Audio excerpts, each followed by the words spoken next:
All right, we are here to conclude Wittstock, and we're going to start off with the Imperial rally phase. One note to be made though: this attack here, I said was a 1-to-1. It was a 1.5, and with the die roll, it would turn into an exchange of disruption. So the old dragoons are rather, yeah, I guess it's both dragoons. Or flipped over. I had to flip over to Swedish dragoon. We will be back with the rally phase, but don't make note. Hold on a second here. Alright, effects of demoralization. Infantry units cannot rally with or without a leader. Disrupted cavalry can, though, and only rally with a modified roll of a 6. Disrupted units have modified or have a movement factor of 4 hexers, and artillery can't attack unless with a leader. Disrupted cannot conduct marches or special tactics. Okay. So as far as rally goes, no rally. Is it cavalry? Nope. No cavalry coming on up here. Oops, I hit my unit. Oh, what we got with him? Cavalry. Alright, he can rally. Oh, no, he can't. Oh, yes, he can. He can because these guys are disrupted, aren't put in a zone of control. So let him rally. We got a new little dealie there. We're looking for a 5 or 6. 4. Alright, well, he does not rally. So I put the leader with him. Huh. Disrupted cavalry unit only rally on a modified die roll of a 6 or more. Okay, well, I've been modified as a 5, so I guess you can use that. So he failed his rally attempt. He's in his zone of control. He's in his zone of control. He is not in his zone of control. Looking for a modified die roll of 6. Well, I wonder if it comes out, if it'll be good. Yeah, it'll work. 5. He does. Well, that means he does. Oh, modified die roll of a 6. That's right. Something cavalry only be on a zone of a 6 or more. All right. No good for him. He's in his zone of control. He's in his zone of control. Oh, no, wrong. Look at the wrong units there. All right. Zone of control. Zone of control. Not in the zone of control. Oh, yeah, yes. I don't. He's in zone of unit. Okay. Looking for a modified 6. Oh. I guess that'll work. That's our new little thing there. It pops out. All right, no good. On the rally phase, artillery can only shoot with the leader, and there is a leader with this artillery, so I'm pretty sure he can fire. Oh, let's look back on there. Artillery units cannot conduct an environment unless stacked with a leader. So we have one fire coming up to us. That'll be, let me see. Oh, he can't shoot at anybody because they're all, well, yeah, he can. Yes, he can. Old Scott seems to be in full square formage. He's about to get a shot on him with the old artillery. Low number, and it just zings right by him. He is 1, 2 hexes away. With the 6 is a whiff. Alright, that'll be it. Other artillery's got a disrupted unit. This artillery's by himself, unguarded. That's bad. Which artillery fired? Oh wait, no, he's not. He's with this unit here. Alright. This is his artillery. So we're all garrisoned. We won't hopefully lose any next turn. Now for the all-important, well, second to last Imperial movement. The key thing there is get these units off. They can't rally. So try to minimize the damage. But I think the writing is on the wall on this game. Be back. Alright, this is the after. I believe this is going to have to be it. We can still form a little bit of a defense. Really don't want to get him up in there and obligated to attack these big units. So we got one attack going on downhill. The rest of these are more of a come get me, although he loses his doubling effect if someone gets up here. Before I had that question when I did that attack and I halved him, there is in the rules that if somebody's on the hill, it negates the doubling. So there you go. Now whether that works for these trenches or not, we'll have to make that kind of rule ourselves. I don't think it says it is that specific for this little magazine folio game, but it's a good game. Definitely a good game for a magazine game. We'll be getting into more of these bigger box games here since we shut these games down. But definitely highly recommended on the strategy and tactics. Good job to the designers. All right. Like I said, I got a couple obligatory attacks there. Don't like them. Well, you know what? That's just it. Here's another thing. These units can't attack. So, disrupted to just sit there. They have no obligation to retreat, I don't think. So they're disrupted. They can't attack. We're disrupted inside these trenches, which means they're still tripled. So I'm going to keep them there. There you go. We have some obligatory attack going on here. Maybe we can do a one-off. But that is the movement. No, I was able to get one unit off the board. So there's my off-the-board units. These guys are trying to get off the board. This guy just barely didn't make it. And I was able to move my infantry, light infantry out. Get us a nice little attack going on here. Although we probably got to do a one-off on this one. We will see how the attacks turn out. It is turn the units to the right side and ready for the combat phase. Second last combat phase for the Imperials. Alright, yep, disrupted effects. And it says they may not attack, even in a zone of control, and do not exert a zone of control. But it does not say we have to mandatorily bail. So none of these units right here have to mandatorily attack anybody. They can all kind of just stand around and run around stupid like chickens with their heads cut off, I guess. But we're looking back here at these attacks, and for the first mandatory attack, I guess will be a 8 versus a 6. We'll look under that table, making sure that doesn't qualify as a 1.5. Be right back. Alright, it's a 1.3. It does not qualify. So we will use the Imperial die and go for a 1-to-1 attack. With a 4. Ooh, we seen that one. 1, 2, 3, 4. There's a...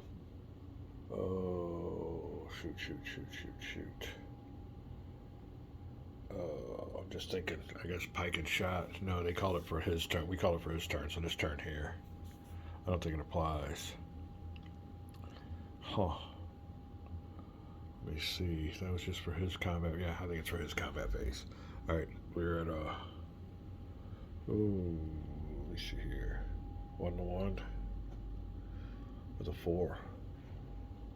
And that is a no effect. Alright. Next attack.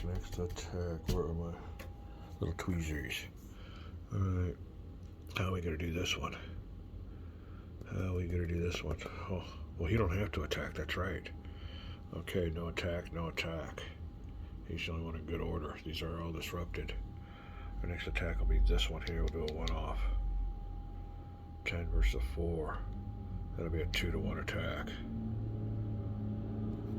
Oh, he don't have to attack because he's disrupted. Alright. You hear that big old dump truck moving? That's what I do. It's what he's doing. He works all year round, I guess. They're working on the sewers down the road. Alright, 2-to-1. Oh, I like this little thing here. With a 1. Ooh, not good. Alright, that was a good attack coming out of the trenches. And that'll be a eliminated unit. We'll add him up later. Alright, next attack. Oh, he can't attack because he's disrupted. He can, but he don't have to attack him because he don't exert his zone of control. Oh. He don't have to attack him because he don't exert his zone of control, but he does have to attack him, which is a 1-to-3. Whew. Not good. We gotta do it. With a 1. Ooh, that might help. 1-to-3 with a 1. No effect. We will take that on that attack. Alright. That was the cavalry going against them. Infantry, no effect. He can't do nothing. We're back up here. We'll go with this attack. Oh, he'll have to obligatorily attack him and him. Huh. 4 versus 3. We got a 1-1 going on right there. With a 3. Oh, no effect. Alright, that was these two versus him. Now we got him going against, Alright, well these guys don't exert a zone of control, so they don't have to be attacked. It'll be a 5 versus a 15, because he is in the trench. 1-3. Oh, I like those low results. With a 2, no effect 2. Oh, we'll take that. We will take that. Alright, that'll be it. Like I said, no zones of control. We don't have to attack them. That will be it for the turn number 9. Going to turn 10. And rolling for the fog. And for some reason, I guess it must be evening. There's a big chance of fog on this one. Let's see what we got going on here. The last turn. It's a 4. That means it is a foggy turn. Whew. Alright, we end it with a bang. Be back with the Swedish rally phase on the last turn. Oop. Forgot to put this on over here. So they will get 8 added to theirs. They're at 148, is it? Let's see here. 148, yep. With the 8 added on. Oh, I'll be right back. I'm up to 156. And the Swedes become demoralized. We hit the right one. Wittstock, yeah. Ooh, Swedish demoralization levels 209. So they got 50 and something left, which isn't too bad. But this army here is totally demoralized. With a level of 270. Or 170? Yeah, I think it's more like 170. Yeah, because they went out at 165, so it'll be 170. Alright, we're there. Rally phase coming up. Alright, turn 10. In the fog. We got a -1 on the rally roll. What are we doing here? Old Wrangle in a zone of control cannot rally. This unit here can rally. -1 for the fog. +1 for the leader. Or +2 for the leader. Huh. So that'd be a +1 on that rally attempt. 5 or 6. Ooh, he'll take it. That definitely helps. Alright. This one here can rally because he ain't got his zone of control. He's next to a leader. We'll take his 2. -1 is a +1. No good with the 3. Alright, next unit's with the leader. And it's under control of a disrupted unit. Be an even roll. Leader negates the minus for the fog. There you go, no good. This unit here can use him, so it'll be an even roll for blue center. Even roll for blue center. Nope, blue center don't want to do it.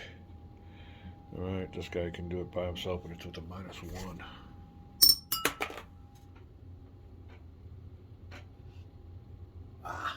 No good. In the fog. He can't rally. Oh, let me get my shit out of there. In his zone of control. In his zone of control, no good. In his zone of control, no good. Oh, we got 2 of them out here. -1 for the first one. The D unit. With a 1.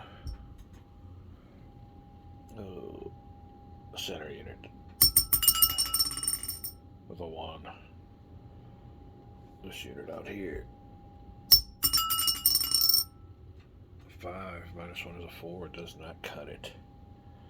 He's in his zone of control. He's in his zone of control. He is not. Rolling 1 die with a -1. No good. Rally phase over. Final rally phase of the game for the Swedes.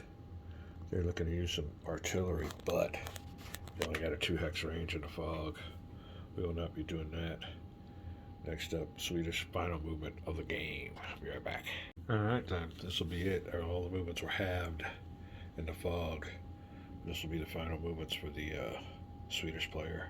So we move some of our nice infantry up there. Now we also got an infantry up on top, which negates that doubling. And also, in this attack here, I got somebody in the trenches with them, so that negates the tripling. That's the way I'm using it. I'm pretty sure that's the way they wanted it to be played. Alright. You can see we have us a few attacks here. Oh, and just move the old, what do you call it? Oh, disrupted unit top out of the way just to be on the safe side. This looted marker I think I'll take off because it only comes into effect if somebody gets disrupted around it, and I don't think that's going to happen. I'm going to put that in here with the trophies of the Swedes as the Imperial units that were eliminated. Alright, there we go. Like I said, move my disrupted units back, and they can only move half movement back during the fog anyway, so full size units up there for the last attack of the battle. You can see what it looks like now. I was trying to block the way through here, but I didn't have enough movement points. These only have 1, so I wasn't able to get anywhere around there. But there's a nice little attack I was able to coordinate against somebody in the trenches. Like I said, his trench bonus is negated because I got units in the trench with him. But there you go, that's pretty much it. We'll be back with the final combat of the Swedes. Alright, ready for the last Swedish combat phase. I think we'll do some one-offs here. That'll be all 14 combat factors. Oh, knocking everything around there, knocking everything around. I can shadow that was used last turn. Here we go. 14 with a 2. He's not up on the hill or anything like that, so he is up Shit's Creek, as we say around these parts. Oh, 7-1? I believe so. With the Swedish dice. With a 4. 6-1 or better with a 4. 1, 2, 3, 4. Disrupted. That's all he gets out of that. Yep. Ooh. We'll be adding that to the prize pool. Alright, next one's a 13. He's on top of the hill. But that's only a... Let me check this out. Alright, this one here will qualify as a 1 to 5. It's a 1.8. So we'll be looking at underneath the 1 to 5 table. With a 2. 1 to 5 table with disrupted defender. So this one goes to disrupted, but not no points yet. And our last attack will be a let me see here. How do I want to do this? I guess I have to do them both, because if I do Wittenberg by himself, he'll be doubled. But if I attack with Torsteinstund, so it'll take away the doubling. So therefore it'll be a 6, 7, 8, another 8 will be a 16 versus an 8. We'll see if that qualifies for the 1.5 or above. What am I thinking? 2 to 1. Sorry about that. There you go. With a 1. Oof, that'll definitely help for the Swedes. That disrupts them. Oh, here's a nice unit too. Nice infantry unit. They're all disrupted. Their army's been demoralized, and they are ready to run. Ready to run. Just hoping they don't get eliminated to add to the random thing of it is, well, I think we know who won. We're just playing it through last turn. Alright, this will be the next combat against a demoralized unit. Our disrupted unit. But, you know what, I really don't have to attack him though. Because he's not projecting his zone of control. What if I have to attack because he's in my zone of control? 4 versus a 15. Bad odds. He's not projecting his zone of control, so I want to attack him. We'll move on to the next one. Oh, we've got a not looking good. Not looking, although he's in the trench with them. All right, that's why I did that. 13 versus a 4. Oh, that's 2. I guess 2 to 1. 13 versus a 4. Can't do it 3 times. 16. 2 is 8. Oh, 3 to 1. Okay, 3 to 1. 13 versus 4. 3 times 4 is 12. So like I said, I was absent that day. Be right back. All right, 3.25. My calculator says. So the old king going against the Mont left wing with a 3 to 1 attack. Not too bad. Not too bad. Ooh, it is when you get a 6. That's no effect. So no effect going on in the trenches. Here we got us we'll use a 5 against that 5, so that'll negate his tripling. Oh, that's why I did that attack. That'll be a 3 to 1. Or rather, 1 to 1. Well, why would I have done that? Huh.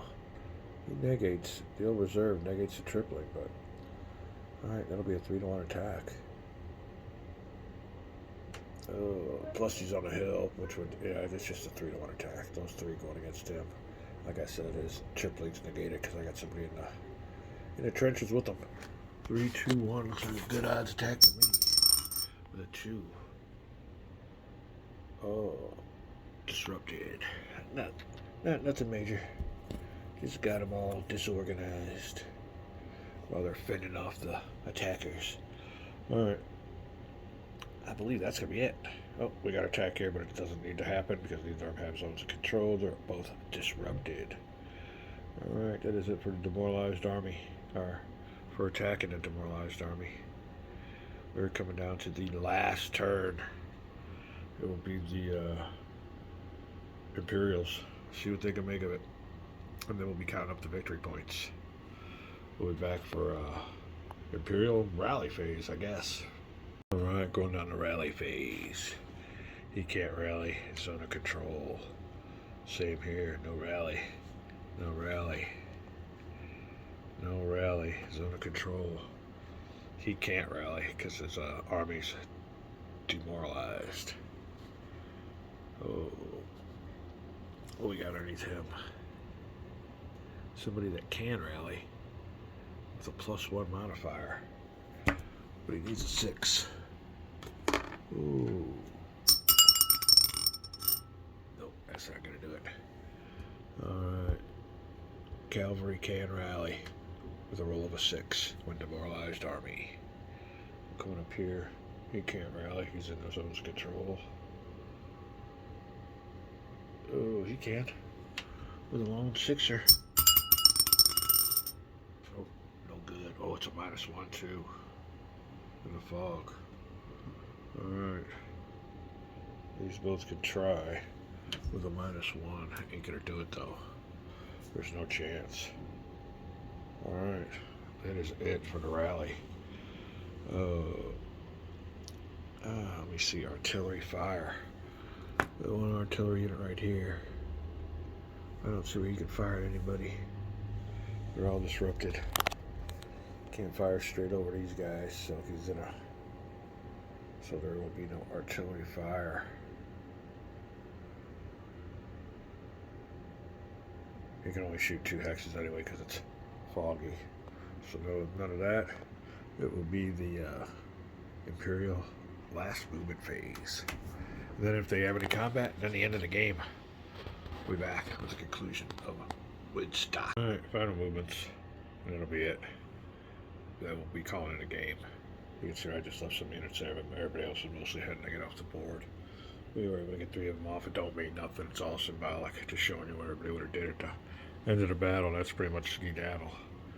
These guys would have stayed here and probably got taken prisoner or something or destroyed. And they would have come up here and took the artillery, but unfortunately the game ends. They won't get credit for that. But we do have one obligatory attack. We're going to try it. And it'll be 2 to 1 against disrupted cavalry. We don't have to attack that cavalry because he's disrupted and don't project a zone of control. So our last attack of the game, just for shits and grins. Oh, where's my good? Oh, here we go. Last attack, 2-1. We'll grab last victory point with a 5. That will not do it. That is a no effect. So that's it. We're calling it a game. We are done with Wittstock. You can see that unit there didn't make it off the board. I was trying to go this way, but I remembered he has to go that way. Ain't no biggie. All symbolic. Here's what it looks like at the end of the battle. And the Swedes, I think, pretty well cleaned up. Could have did things a little bit differently. Not saying it's a lock every game that the Swedes are going to win, but they pretty well got it. It's a tough battle for the Imperial player. So this is what the board looks like at the end of the game. We will be back with victory point totals. All right, then. Here we are. The Swedes get points for Hatzfeld, Gorg, Mutmont, Kukolai, and Wildberg. Here's how it comes out. These are pretty heavy leaders here. These are just other leaders, 3 points. They demoralized the Imperial Army 25 points. They captured supply train 25, and they eliminated 88 strength points. The Imperials, on the other hand, eliminated Banner, the leader. They only eliminated 32 strength points for a total of 57. We'll go ahead and minus that. From that is 107. Down here you see 60 or more victory points for them as a decisive victory. So there you go. Same way as in history. Good games from Strategy and Tactics magazines. But we're done. We're ready to move on to something else. Had a great time with this tactical game. A little bit of a Men of Iron simplified. That's it. We'll be back. Alright, before we clean it on up, a little summary here. I think a big thing that helped the Swedes were all the reinforcements coming in right away. That was a good roll. The Imperials were just in the middle of their maneuver when the reinforcements all come on. So that kind of overwhelmed them. I mean, it was a long shot anyway, but when all the reinforcements come on, it was just everything going for the Swedish players' way. So like I said, you need a little bit of luck for the Imperials, but they didn't do, well, I was going to say they didn't do too bad, but they really got clobbered. So that is the way it ended. We had a good time. We got a table here ready to go. We're going to find out what we're going to play next, but before we do that, we got some World War III to conclude. Be back with some Operation Unthinkable.